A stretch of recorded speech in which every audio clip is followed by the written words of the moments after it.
En el semillero de investigación en pedagogía, como les hablaba, en la Universidad de Antioquia no existe un apoyo institucionalizado a los semilleros a nivel institucional, sino que depende de las facultades.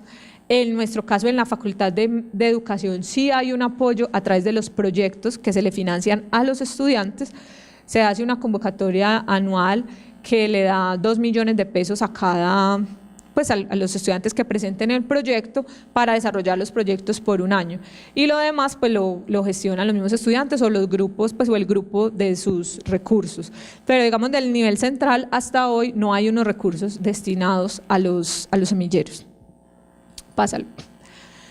Y por último está el tema de cómo es qué producen esos semilleros, ¿cierto? ¿Qué terminan como produciendo? En el caso del CIEDE, pues alrededor del proyecto producen ponencias, producen ensayos o artículos en coautoría con el profesor o profesora. En el caso del sismo, sobre todo artículos de revisión, ensayos de laboratorio, también ponencias. En el CIFAM, artículos de revisión sobre todo. El centro no es hacer los proyectos, por lo que les decía, el proyecto sobre todo se hace cuando ya terminas y vas a los grupos. Entonces la idea no es que todos los estudiantes del semillero hagan proyectos, eso puede ser circunstancial y solo, como les dije, en el último nivel.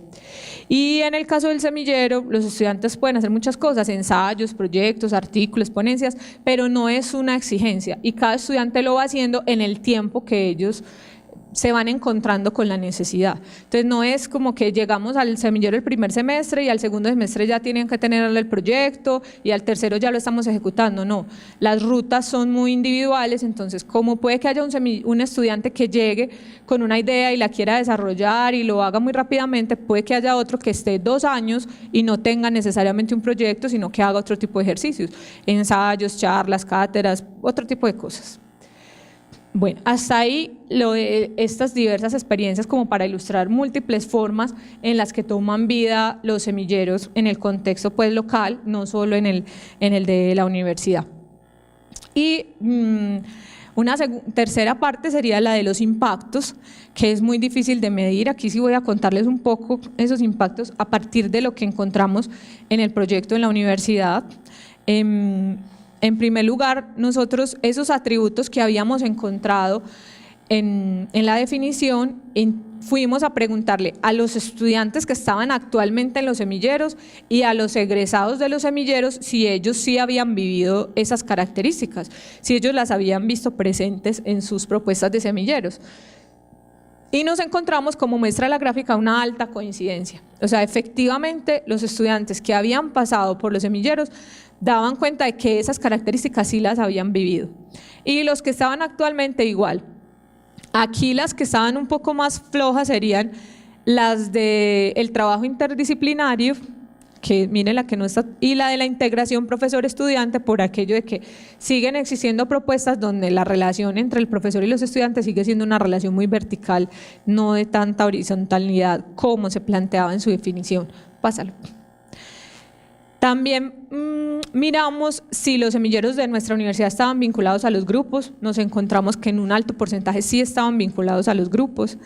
Igual pues esas vinculaciones, como les dije, pasan por formas como las que ya les había comentado, y es que a veces declaramos que están vinculados a los grupos, pero esa vinculación no es tan orgánica, y eso es algo en lo que tenemos que trabajar en algunas dependencias. Pásalo.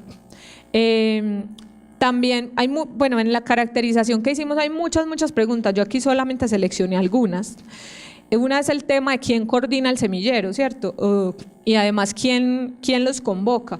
Y seguimos encontrando que en un alto porcentaje, ese rojo son los docentes los que lo coordinan.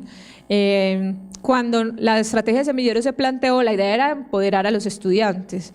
Entonces, si fuéramos a estar como en armonía con esa propuesta inicial, deberíamos haber encontrado un mayor porcentaje de estudiantes que coordinaran los semilleros, acompañados, claro, por los profesores.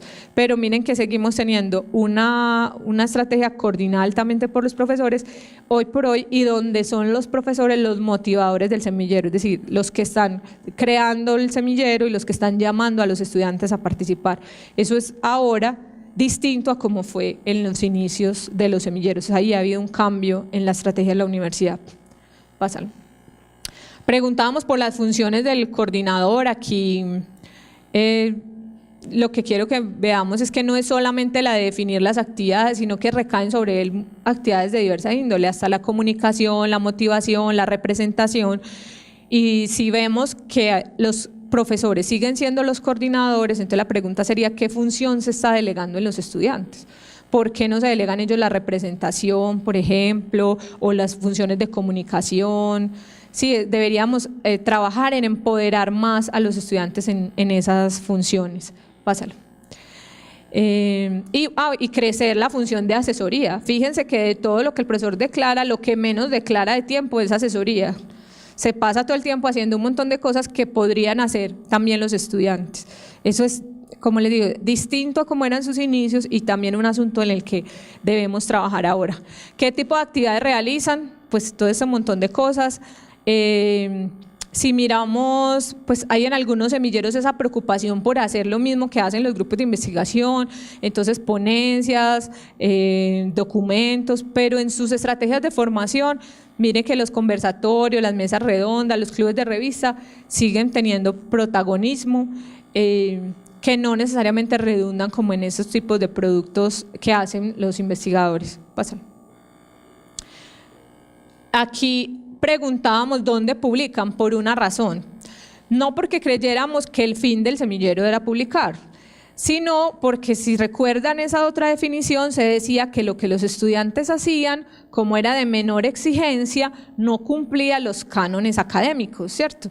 Entonces por eso no tenía salidas en la comunidad científica. Lo que nosotros encontramos es que los semilleros nuestros estaban publicando en revistas científicas nacionales indexadas, internacionales indexadas, o en revistas pues no indexadas, pero estaban publicando. Entonces eso de que lo que hacían los estudiantes no cumplía con los cánones de las comunidades científicas, pues la evidencia a nosotros nos lo mostró que no era así.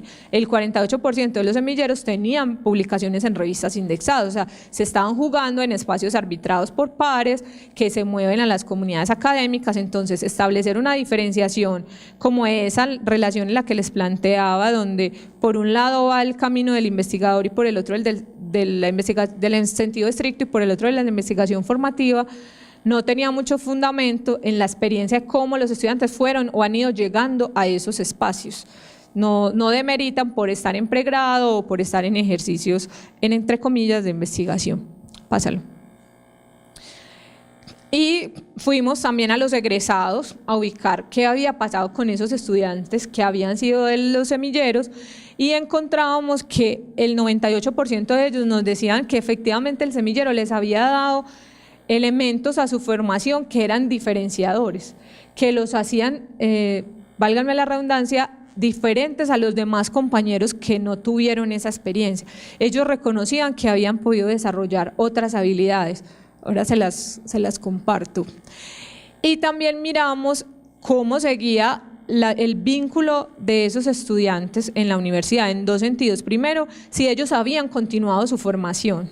Y encontramos que efectivamente continuaban su formación posgraduada. Aquí hay un dato que hay que saber leer muy bien porque claro, las trayectorias son diferentes. Entonces, los primeros estudiantes de semilleros de la universidad, ya hoy muchos son doctores y otros están terminando sus doctorados, pero otros, los que ya se fueron articulando después, están en el nivel de maestría y por último, pues ahí en el nivel de especialización. Por eso, pues uno ve un porcentaje más bajo en doctorado que en maestría. Eso no quiere decir que es que porque todos los egresados no están en doctorado, sino que son las trayectorias, ¿cierto?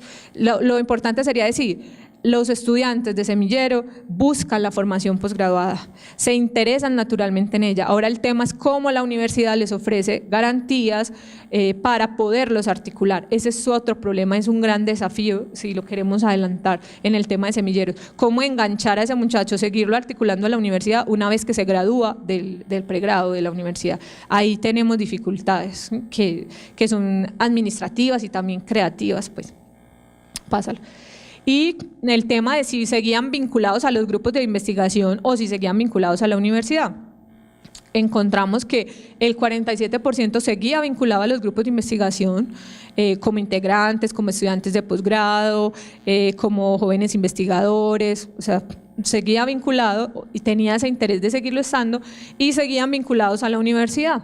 Igual, como estudiantes de posgrado y también los que ya llevamos más años, como toda esta generación, como profesores de la universidad, como profesores vinculados, como directivos, en el sentido de que son jefes de centro de investigación, jefes de programa, coordinadores, sí, han tenido como cargos muy representativos en la gestión y el liderazgo de procesos asociados a la investigación y a la extensión. Entonces uno reconoce que esos perfiles la universidad en algunos casos ha podido integrarlos y la intención de estos estudiantes de seguir articulados a la universidad y a la producción de conocimiento en la universidad.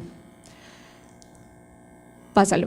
Aquí les preguntábamos entonces a los egresados esas habilidades que ellos decían que les había dado el semillero, que eran diferenciadoras, y nos contaban algunas de estas: la capacidad de desarrollar investigaciones a nivel profesional, la capacidad de recibir críticas, ser evaluado por pares y retroalimentar trabajos de otros compañeros. Esto pareciera muy obvio, pero no es tan sencillo, ¿cierto? Uno aprender a aceptar la crítica de los colegas, tener la capacidad de realimentar un proyecto de los demás, de los colegas, sin pensar que es un asunto personal o que ya pues es porque me la tienen montada. La capacidad de trabajar efectivamente en equipo, el gusto por la innovación y la mentalidad abierta al cambio, a las transformaciones, la habilidad para expresarse adecuadamente en público, presentando sus ideas con coherencia y con orden, la capacidad para utilizar las nuevas tecnologías al servicio de sus labores y de la generación y el intercambio de información, y la capacidad para resolver problemas en la cotidianidad de su trabajo. Es decir, muchos que no estaban vinculados a la actividad, digamos, investigativa, reconocían cómo en su trabajo estas habilidades también las podían aprovechar, como ya se las he escrito. Pásalo. Y otro impacto en el caso de la universidad es la red de semilleros de investigación de la universidad. Es quizá uno de los primeros impactos de la estrategia. Consolidar una red que viene trabajando desde el 99, que se mantiene hasta hoy, que es liderada por estudiantes y que ellos mismos han ayudado a sostener pues como con autonomía, es un gran impacto para la universidad. En eso no voy a ampliar acá. Pásalo. Y el último tema que abordamos allí, pues que está más desarrollado en el texto, fue que intentamos hacer un análisis bibliométrico de mirar la producción de semilleros de la universidad, cómo había impactado hacia afuera, o sea, dónde estaba. Y ahí encontramos o logramos mostrar ya pues con datos cómo los textos escritos por profesores de la universidad eran los textos más citados. Ahí yo creo que no lo alcanzan a ver, pero es el 40%, los textos más citados en el país cuando se hablaba de semilleros de investigación. El libro rojo es uno de ellos, pero también los textos producidos por el profesor Jorge Osa son textos referentes a la hora de hablar en investigación en todo el país. Y también pues están en primer lugar en el número de citas, en primer lugar en referencias. Entonces con esos datos pudimos mostrarle a la universidad cómo lo que los profesores y los estudiantes de la universidad habían hecho en el tema de semilleros había trascendido las fronteras, aunque la universidad internamente nunca se interesó en medir eso, ni en recoger esas publicaciones. Hasta el día de hoy la universidad, ustedes no pueden ir a la Vicerrectoría de Investigación y preguntarle qué es lo que han producido los semilleros, porque ellos no saben, no se recoge, qué proyectos tienen, no lo saben, qué textos han producido, no lo saben, nunca se han interesado en ese tipo de productos. Hasta ahora se está intentando que la universidad genere una política no para normalizar los semilleros ni regularlos, sino para generar un apoyo y impulsar más la estrategia. Es decir, si hemos logrado lo que hemos logrado sin tener ese apoyo, ¿qué podríamos lograr con ese recurso? Entonces este año se ha trabajado en conjunto con los estudiantes de la red de semilleros y la Vicerrectoría de Investigación en generar esa política. Eso pues en una universidad pública como la nuestra toma mucho tiempo, porque debe pasar por muchos consejos, por muchos debates, es un tema difícil pues que se logre institucionalizar, pero por lo menos ahora hay la voluntad política y los ojos abiertos para decir, hombre, tenemos que saber cuántos son. Hasta el día que hicimos esta investigación, la universidad no sabía cuántos semilleros tenía. En la investigación nuestra encontramos 83. Ahora la Vicerrectoría este año por primera vez ha hecho un sondeo, ellos, de cuántos semilleros hay. Fueron declarados en el papel 105. Creemos que muchos de ellos no existían en realidad. Hoy por hoy estamos manejando un dato de actuales, existentes, trabajando, que cumple como con las condiciones de lo que digamos es un semillero y no otro tipo de espacios, unos 69 semilleros. Pero digamos que es un hito para nosotros, es eso que les digo, tan solo la vicerrectoría no sabe qué semilleros tiene. Este año por primera vez fue a preguntar facultad por facultad cuáles eran los semilleros que estaban funcionando y de mirar sus necesidades para poderlas fortalecer. Pásalo. Y la última parte que me indicaban hablar de los desafíos, creo que ya les he dicho muchos, solo quiero poner estas 3 cosas, les va a parecer extraño y es que el desafío yo creo que es volver a preguntarnos por lo fundamental, ¿cierto? El primero sería preguntarnos qué tipo de agentes son los semilleros, eso ya se los dije, en este campo de la ciencia, ¿qué lugar ocupan los semilleros? ¿O qué lugar queremos nosotros que ocupen?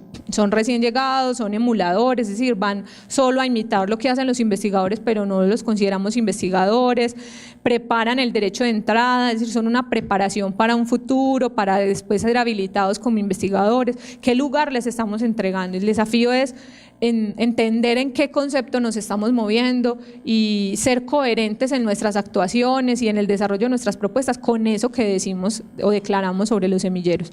Pásalo.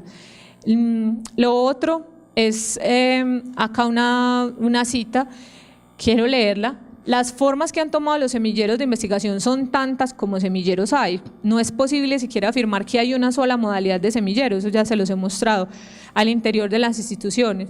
Lo cierto es que por esas múltiples vías, llamémoslos investigación formativa o no, los semilleros han aportado a la generación de una nueva generación de investigadores que se encuentran articulados a grupos y que producen diariamente nuevo conocimiento, casi siempre por placer. ¿Sí? Porque les gusta, porque quieren voluntariamente, pero dentro de los cánones de las comunidades académicas. O sea, eso de seguir diciendo que el trabajo que los estudiantes hacen por ser de pregrado o por estar en primero, segundo, el semestre que estén no cumple con los cánones, eso es igual un arbitrario, es una idea que nosotros intentamos instalar o que dejamos que nos instalaran, así como dejamos que nos instalaran una división entre senior, junior, entre los investigadores, es un arbitrario, es una fuera, somos nosotros los que le creemos o no a esos arbitrarios. Y aquí quiero volver, creo que el otro desafío es recordar cómo surgió la estrategia de semilleros en nuestro país. Cuando surgió se nombraba, estas son palabras de Jorge Osa, como una contracultura, como algo que iba en contra de lo establecido, de eso donde se decía que los estudiantes no investigaban, se pensaba como un espacio para la mejor docencia. Lo cierto es, lo que yo les preguntaría a ustedes y me preguntaría a mí misma es, ¿siguen siendo hoy una contracultura? ¿O nosotros los dejamos instalar en nuestras instituciones como un aparato más para que siga cumpliendo con los mismos cánones, con las mismas exigencias, los instalamos en el mismo aparato de la investigación y de la medición y les quitamos como esa esencia? Miren lo que decía Osa. En los semilleros prima la libertad, la crítica académica, la creatividad, la capacidad de asombro, la pregunta, el debate abierto y la argumentación. Esos son los semilleros de nosotros hoy, eso no se lo digo a ustedes, no lo digo también a mí, a la experiencia de nosotros en la universidad. O si fuéramos a describir qué son los semilleros hoy, ¿qué diríamos? Son espacios donde prima el proyecto, el artículo, la competencia, la ponencia, el turismo científico, entonces a qué viaje voy a ir, a qué evento me van a mandar, ¿cierto? O las recompensas, el 5% en tal parcial, el 10% en tal materia, el eximirse de tal cosa. ¿Eso es lo que está primando hoy? ¿O en verdad dejamos que sea la pregunta, la crítica académica lo que prime hoy en nuestros semilleros? Pásalo. Ya para finalizar, en algún momento me encontré con una lectura de este autor que se llama Ruy Pérez Tamayo, que se llama 10 razones para ser científico. Hay un libro entero que se llama así sobre él y hay un artículo donde él resume esas 10 razones.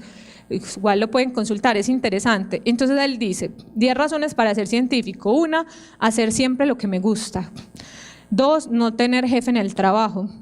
Dice, yo soy mi propio jefe, decido mi ruta, decido lo que hago. 3, no tener horario en el trabajo. Un investigador sí que no tiene horario, tiene que terminar lo que tiene que terminar, el ensayo que tiene que terminar. No aburrirse en el trabajo, pues porque siempre hace lo que le gusta, dirige sus investigaciones. Usar mejor mi cerebro, él ahí lo plantea, hago una inversión en mi cerebro, en el desarrollo de mis propias conexiones neuronales, ustedes lo leerán.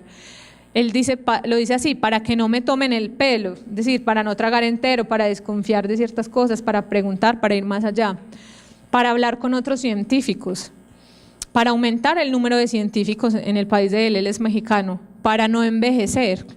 Y al final dice, para estar siempre bien contento. Yo no conozco a nadie que le hayan puesto acá un revólver, tiene que investigar en tal cosa o tal cual otra. Pues generalmente uno investiga lo que uno quiere, las preguntas que uno tiene. Y esto es muy importante para mirar a otros como me miraron a mí. Si hay algo que tienen los semilleros es que cogen unas personas, pues uno obtiene la potencia como formador de tomar a unos estudiantes que son del común y darles la oportunidad de sentirse singulares, de mirarlos, de tomarlos en cuenta. Uno como profesor interactúa con muchos estudiantes y hay unos con los que nunca establece un vínculo en la misma masa, pero esos que son llamados al semillero, que son invitados, se convierten en estudiantes especiales. Entonces esa potencia me parece muy importante, darle la oportunidad a otros, así como alguien un día creyó en mí, en lo que yo podía hacer. Dejarse impulsar por la fuerza de los estudiantes. Los estudiantes van más allá de lo que uno mismo se imagina. Esta historia yo la he contado muchas veces, espero que alguien aquí no la haya escuchado. Yo fui a Rusia con unas estudiantes de colegio y yo fui porque ellas me llevaron. Siempre lo digo, yo les planteé que un día en una reunión les planteé que cuando fueran grandes, pues grandes o cuando ya tengamos más proceso, estaban en octavo, podemos ir a una cosa como esta, es un campamento de verano, un campamento científico en Rusia, y se los mostré. A los 8 días volví y ya conseguimos profesor de inglés, ya ahora nunca iban a las clases de inglés, las odiaban, y ahora sí ya iban a ir a las clases de inglés, ya habían hablado con los papás, ya tenían un equipo para vender cuánta cosa había para poder ir, ya habían buscado en Google ciertas palabras en ruso y ya se las sabían, o sea, se montaron en el paseo antes que yo. Yo siempre pensaba, pues esto no va a salir, es imposible, tienen 15 años, ¿cómo vamos a atravesar todo el mundo a ir a un lugar que no conocen? Siempre habían hecho investigaciones en ciencias sociales humanas y se fueron a Rusia y se inscribieron al equipo de astronomía.